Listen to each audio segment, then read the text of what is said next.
Olá, eu sou a Márcia Arco, atuo como diretora, atriz e formadora, integrante da CIA Lúdica de São Paulo, que é uma companhia de teatro paulistana. Nessa aula, vou tratar do primeiro capítulo da obra O Espectador Emancipado, de Jacques Rancière. Para quem não conhece Jacques Rancière, ele nasceu na França, é filósofo e é professor emérito da Universidade Paris-Ouest.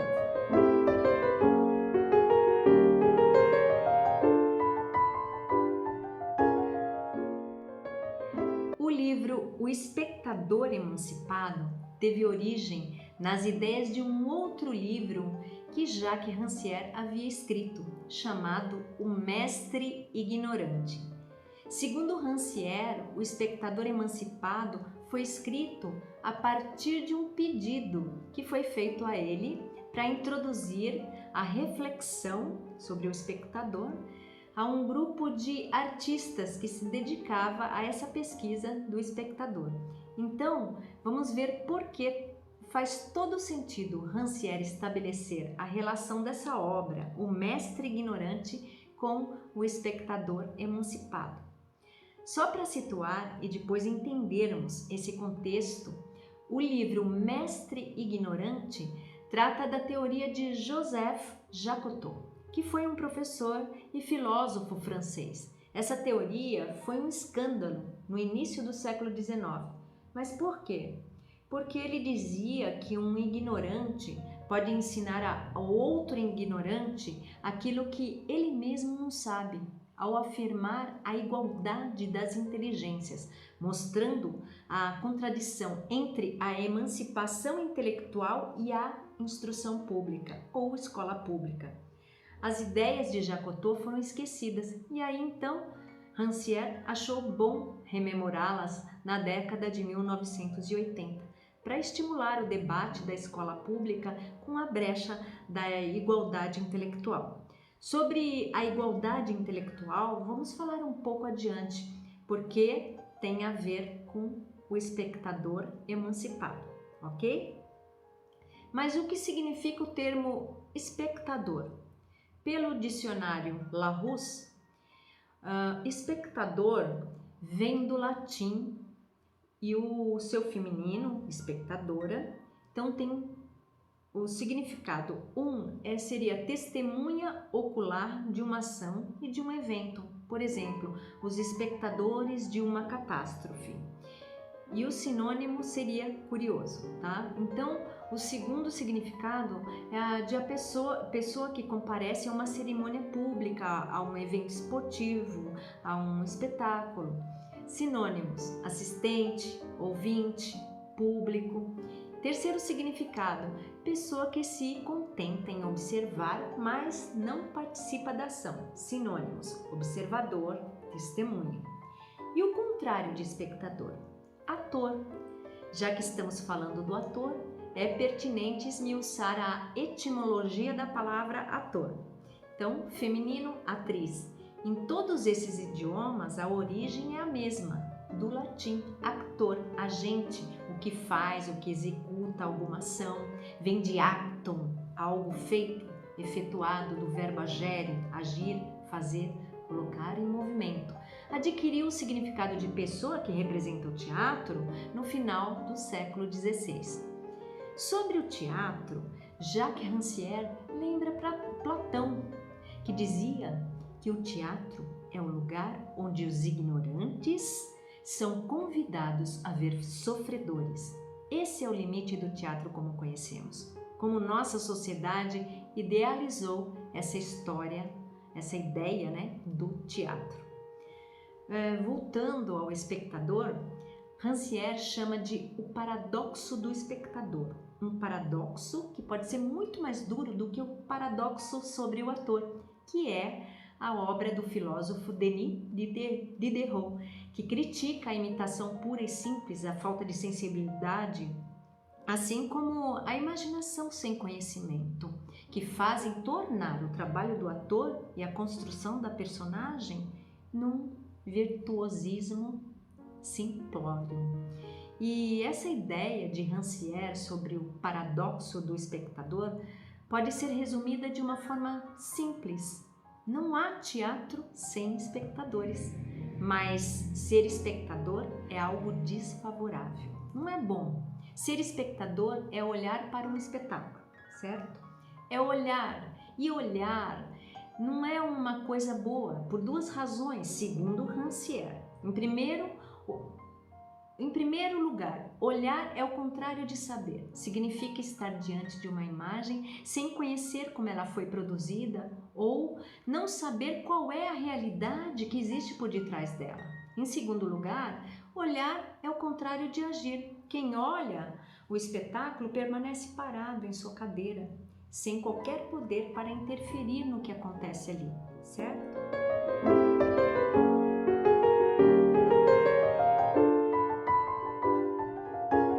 Espectador significa ser passivo? Será que é isso?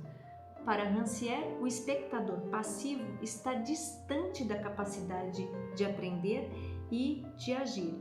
E ele diz que precisamos de outro tipo de teatro, um teatro sem espectadores. Sem espectadores? Como assim? Não um teatro vazio, mas um teatro que reativa o poder da ação, da performance, da energia que ela desperta. O espectador não é um visualizador passivo, não, porque senão ele continua sendo um consumidor. Já que Rancière, que é um praticante da igualdade de inteligências, derruba esse clichê que transforma o teatro, as imagens e a representação em cenas de ilusão. O que é a emancipação do espectador para Rancière? Vamos lá. Para a gente entender, vamos citar dois grandes artistas do teatro, Bertolt Brecht e Antonin Artaud. A diferença entre ver e fazer gerou ideias críticas e artísticas que tentaram eliminar essa antiga relação de submissão. Diferente da forma, mas parecido na essência, o teatro de Brecht e o da crueldade de Artaud buscaram abolir essa separação perigosa daquele que faz e daquele que vê, ou seja, do que atua, daquele que aprecia.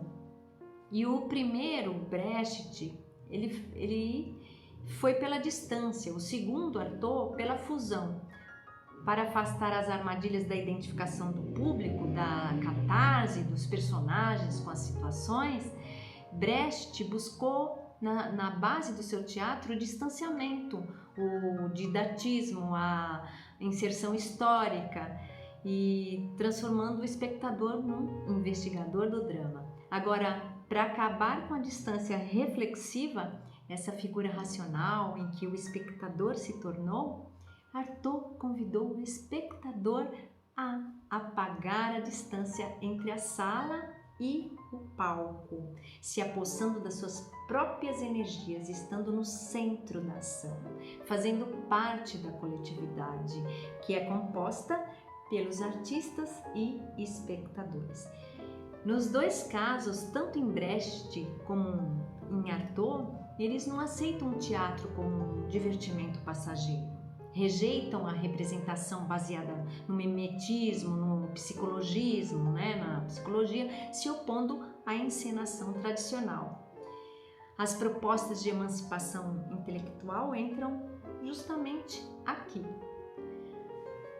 Então, voltando ao pensamento de Jacques Rancière sobre o mestre ignorante, o papel do mestre é eliminar a distância entre o seu saber e a ignorância do aprendiz.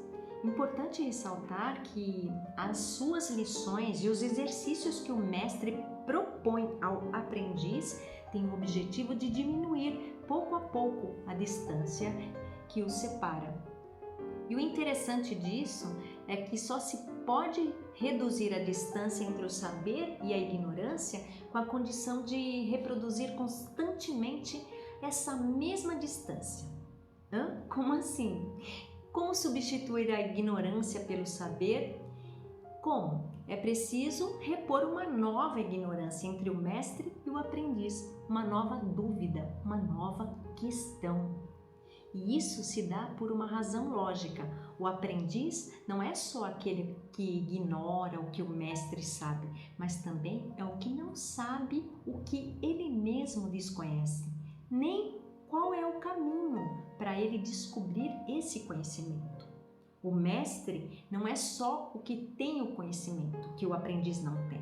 É também aquele que tem um método, um cronograma de como seguir para a construção desse conhecimento do aprendiz.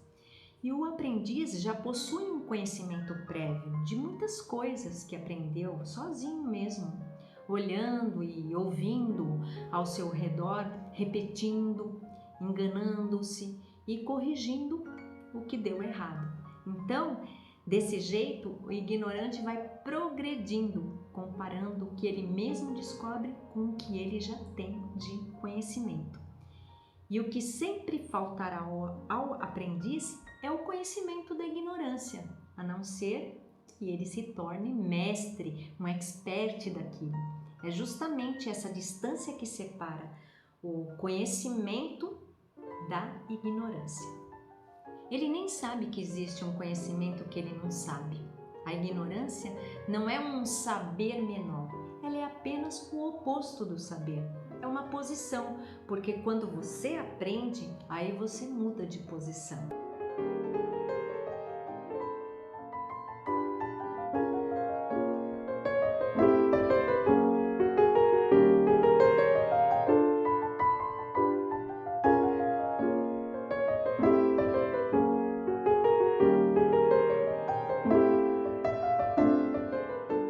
Porque o ensino progressivo e ordenado cria uma distância enorme. Por quê?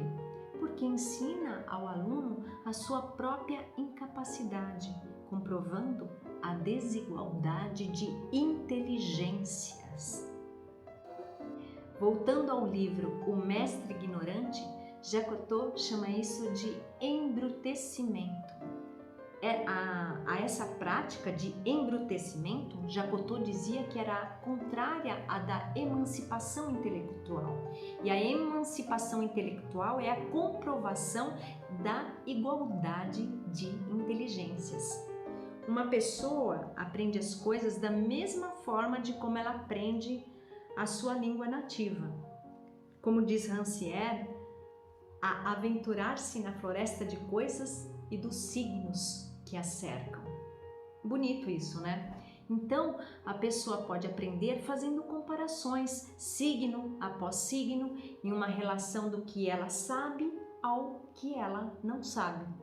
Mas você pode perguntar, como assim? Desde que a cada passo dessa aprendizagem, a pessoa, o aprendiz, primeiro, observe o que está à sua frente. Segundo, diga o que viu. E terceiro, comprove o que disse. Quer dizer, a pessoa vê, descreve o que viu e explica o que compreendeu. São esses três pilares, segundo Rancière. Desde aquela pessoa que é ignorante de algo até o intelectual que constrói hipóteses, o que está em ação é sempre a mesma inteligência.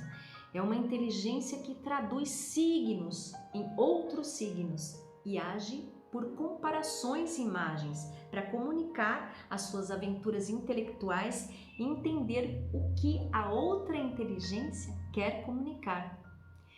É um processo igualitário de inteligências que faz parte da própria natureza humana. A distância que o aprendiz precisa atravessar não é a separação entre a ignorância e o saber do mestre. É justamente o percurso do que ele já conhece com aquilo que ele ainda não sabe, mas vai aprendendo como ele aprendeu as outras coisas em sua vida. E não é para transformar em um intelectual, né? Ele não se transforma num intelectual, mas praticar melhor a arte de traduzir, de colocar as suas experiências em palavras e as suas palavras em experimento. E o mestre ignorante dissocia sua qualidade de mestre de seu saber. Ele não ensina seu saber aos alunos, mas estimula aos aprendizes a se aventurarem pela floresta de coisas e dos signos. Olha de novo as palavras de Rancière. Estimula aos aprendizes a dizerem o que viram e o que pensam do que viram, que comprovem e o façam comprovar. O mestre que mostra caminhos para a emancipação intelectual de seus aprendizes ignora a desigualdade de inteligências, elimina suas divisões, o marasmo e a hierarquia das posições.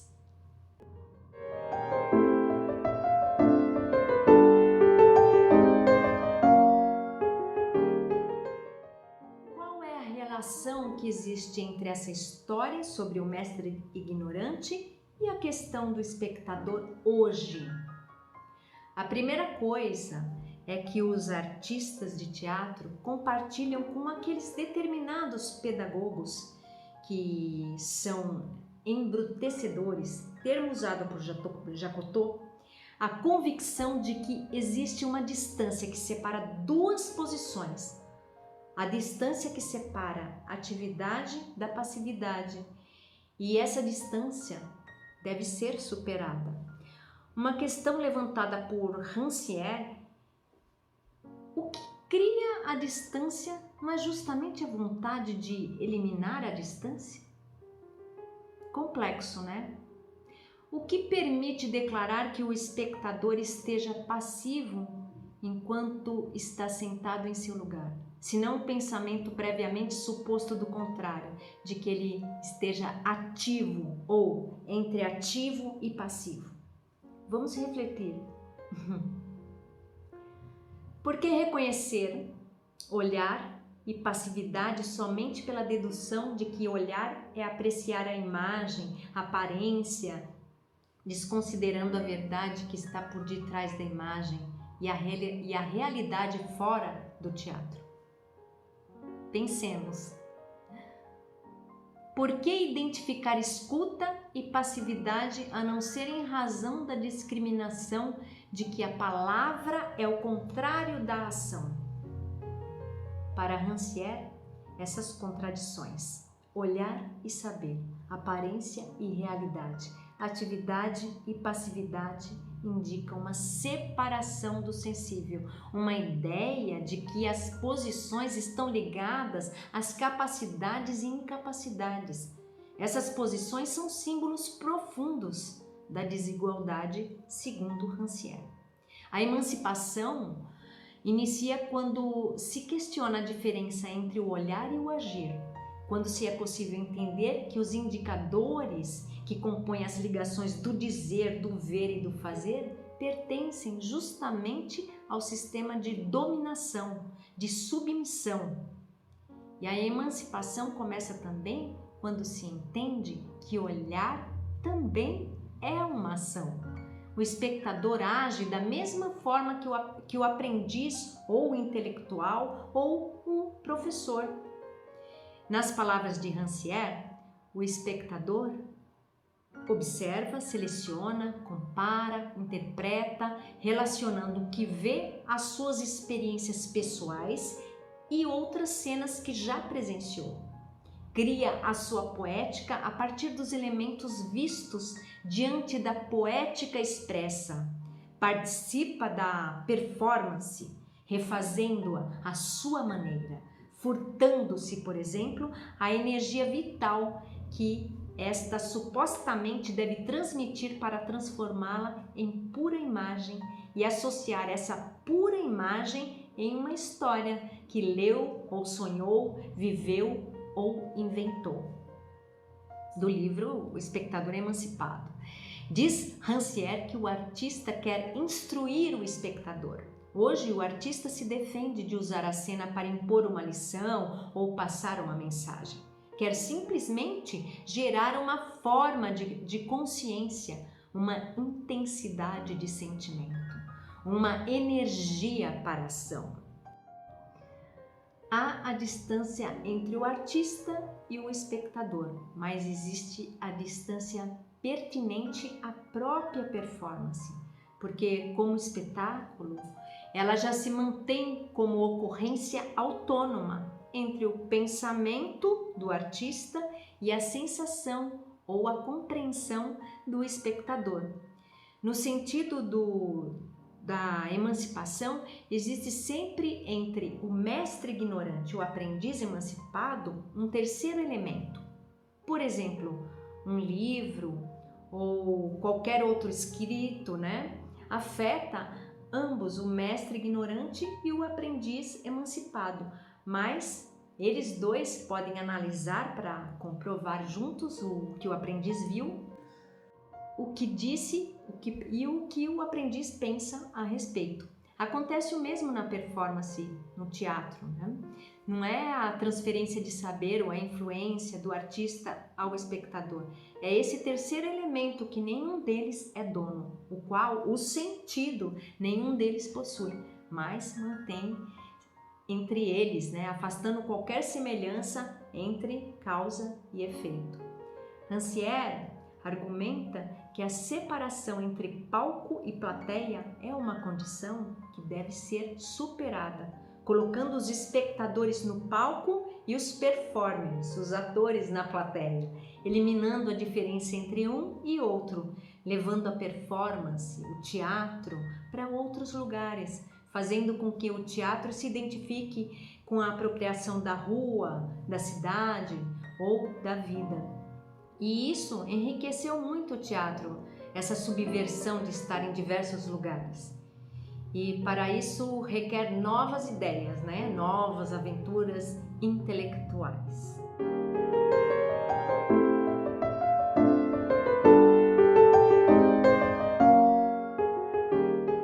O teatro também é a reunião de uma comunidade, mas Rancière quer que reflitamos a ideia de que teatro por si próprio é um lugar comunitário, já que corpos vivos em cena se dirigem a corpos reunidos em um mesmo lugar.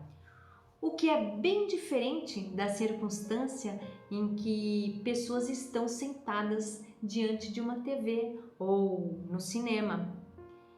Eu vou abrir aqui um parêntese sobre isso, porque nós estamos vivenciando ainda o distanciamento em razão da crise sanitária e o teatro tenta sobreviver a todas as intempéries, os obstáculos, e hoje nos deparamos com as tentativas de reunir pessoas no sentido comunitário, como por exemplo o teatro digital, utilizando recursos e ferramentas tecnológicas como plataformas de stream ao vivo e interações, mesmo por chats, por bate-papo, conversas em tempo real.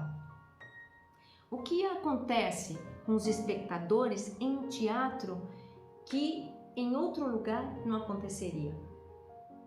O que tem de interativo e de coletividade nos espectadores do que tantas e tantas pessoas assistindo na mesma hora a um show de TV ou a uma peça teatral pela internet? Para Rancière, seja em um teatro, numa apresentação, ou em um museu, numa escola ou na rua, sempre terão espectadores criando seus próprios caminhos, naquele monte de coisas, de ações e de símbolos que ficam à frente ou estão em volta deles, desses espectadores. Cada um tem o poder de traduzir à sua maneira o que vê, o que percebe, relacionando isso à sua aventura intelectual.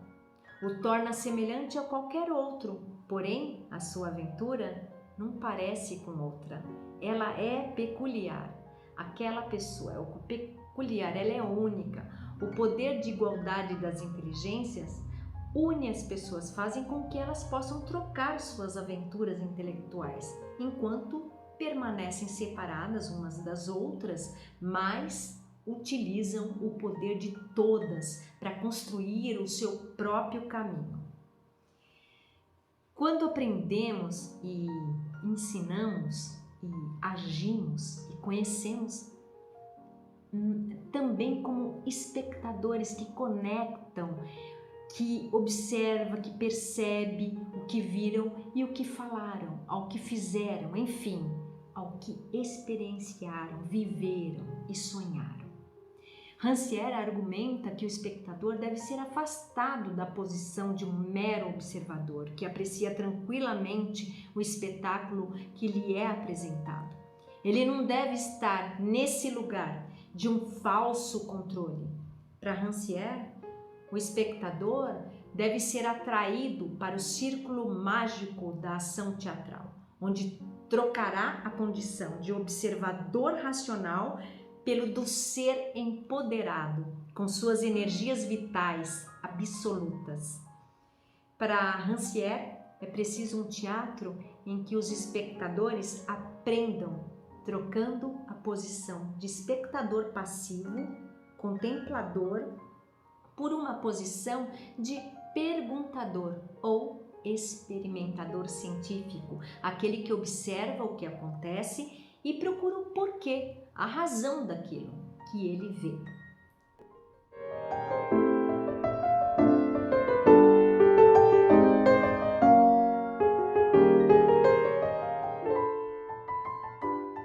A emancipação do espectador, segundo Rancière, é então a afirmação da sua capacidade de ver o que vê e de saber o que pensar e o que fazer com isso. Enquanto Brecht diz que o teatro é uma assembleia na qual as pessoas do povo tomam consciência de sua situação e discutem seus interesses. Antonin Artaud afirma que o teatro é o ritual purificador em que uma coletividade se apossa de suas próprias energias. Aqui, Rancière cita Guy Debord. Guy Debord, escritor marxista francês, autor do livro Sociedade do Espetáculo, que aconselho, se você não conhece, ler. Debord tem como teoria os processos que contribuem para a alienação individual, com as consequências do modo capitalista de organização social, que geram processos de separação e objetificação da vida humana, automatização da vida humana. Nas palavras de Debord, a doença do espectador pode resumir-se numa fórmula breve: quanto mais ele contempla, menos ele é. Isso quer dizer que essa contemplação é uma contemplação da aparência, da exterioridade separada de sua verdade. Então, Rancière conta de um fato que ocorreu em suas pesquisas, partindo de uma pesquisa, de uma experiência política e intelectual. Ele buscava entender mais sobre a história do movimento operário, sobre o sentido da exploração e da rebelião. Existiam encontros dos integrantes do movimento operário com os intelectuais que iam justamente nesses encontros para instruir os operários, conscientizá-los, ou também serem instruídos por eles, entender as condições pelas quais eles passavam. Então, nessa pesquisa, Rancière foi em uma biblioteca e se deparou com as correspondências entre dois operários nos anos de 1830. Rancière buscava informações sobre a condição e a forma, desses operários, a consciência dos trabalhadores naquele tempo. E foi aí que ele teve uma surpresa. Um dos trabalhadores contava por meio das cartas, a outro amigo trabalhador, que durante o dia trabalhava e à noite participava de jogos, de coros, de narrativas. E o seu outro amigo relatava o passeio no campo com mais dois amigos que ele tinha, aproveitando um domingo de primavera. O que eles contavam não lembrava nada da condição dos trabalhadores que ficavam cansados ao final do dia de trabalho e repousavam para restaurar as suas forças para o trabalho no dia seguinte ou na semana seguinte.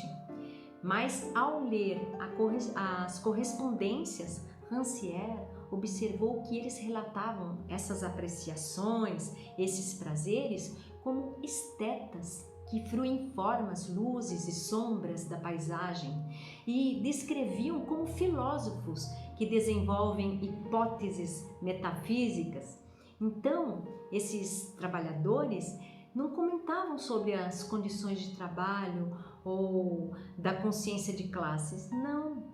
Eles indicavam algo inusitado, a demonstração de igualdade, ao mesmo tempo que eram espectadores e visitantes, passeadores e contempladores. E nesses relatos, eles estabeleciam as relações entre ver, fazer e falar sobre o lazer que haviam experienciado. Alteravam a divisão, essa separação do sensível, que segundo a qual os que trabalham não têm tempo para a arte, para se dedicarem à apreciação estética, que é um preconceito, E para Rancière, isso expressa o termo emancipação, que é a junção da divisa entre os que agem e os que olham, entre o indivíduo e o coletivo. E é justamente essa mistura, esse embricamento. Nessas correspondências dos dois trabalhadores, o que importava para eles não era falar das suas condições, de suas energias para o trabalho e luta para a vida. Não, era como eles reconstruíam os seus momentos de tempo e espaço de trabalho e de lazer. E os dois trabalhadores eram também intelectuais, assim como qualquer um. Eram visitantes e espectadores, como o pesquisador, como Rancière, que lia a carta deles em uma biblioteca. Nas palavras de Rancière, abre aspas, não havia distância para preencher entre intelectuais e operários, tanto quanto entre atores e espectadores.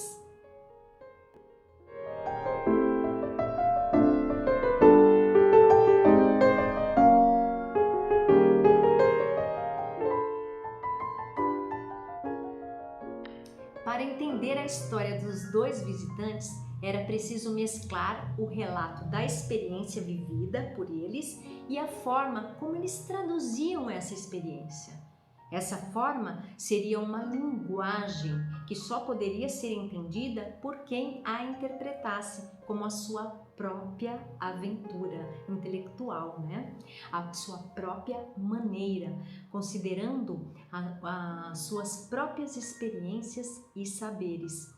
Quando alguém relata, conta, descreve uma experiência, uma história para nós, iremos assimilá-la conforme as nossas próprias vivências e o nosso conhecimento. Então, para cada pessoa, a história contada ou experienciada será diferente, será única, como também a experiência estética de uma peça de teatro, de uma exposição, de uma música, de uma imagem, de uma paisagem. Para cada pessoa é única, pela mesma razão. E eu queria finalizar colocando aqui o que Rancière pensa sobre a arte contemporânea, compreendendo uma grande variedade de linguagens e de gêneros, como o teatro mudo e a dança falada, instalações e performances nas obras plásticas, projeções de vídeo como afrescos em movimento, fotografias expressadas como cenas históricas, esculturas em 3D, show e cenas em realidades ampliadas, entre outras, essas outras atuais. E para Rancière existem 3 formas de entender essa mistura. A primeira, existe a reatualização, modernização da obra de arte em sua totalidade, mas ela é expressada por alguns egos artísticos inflados, ou também é uma forma de estímulo consumista. Às vezes são as duas, ambas. A segunda forma, segundo Rancière, existe a ideia de hibridação dos meios da arte, muitas vezes ressaltam mais o efeito da performance do que os seus princípios. Ele considera isso uma forma de embrutecimento. E a terceira forma que Rancière comenta é a de que tem como objetivo não realçar os efeitos. Ela não realça, é uma forma que quer colocar a vitalidade, a energia e o poder comunitário que geralmente são dados à cena teatral em pé de igualdade com a narração de história, com a leitura de um livro ou o olhar pousado sobre uma imagem, por exemplo. Essa forma de misturar os gêneros é proposta como uma nova cena de igualdade, em que performances diferentes se traduzem umas nas outras.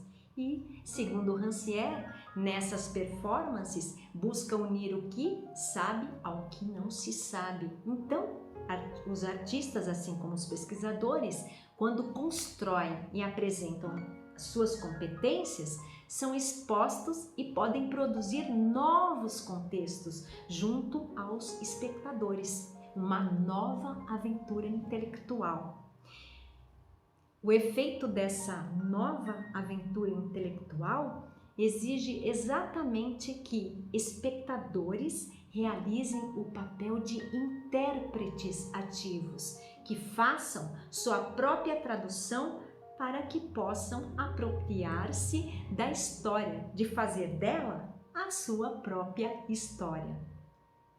Por fim, abro aqui um parêntese para as palavras de Rancière, abre aspas.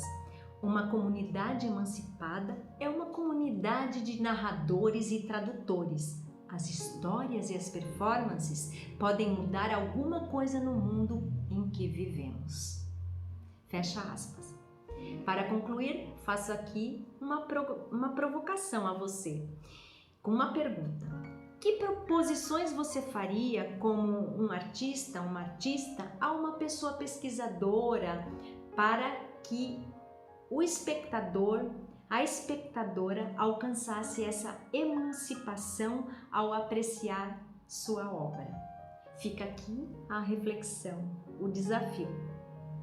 Então, termino aqui essa aula e recomendo com todas as letras o livro O Espectador Emancipado, de Jacques Rancière.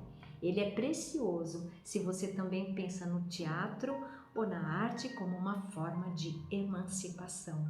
É isso, fique bem e até!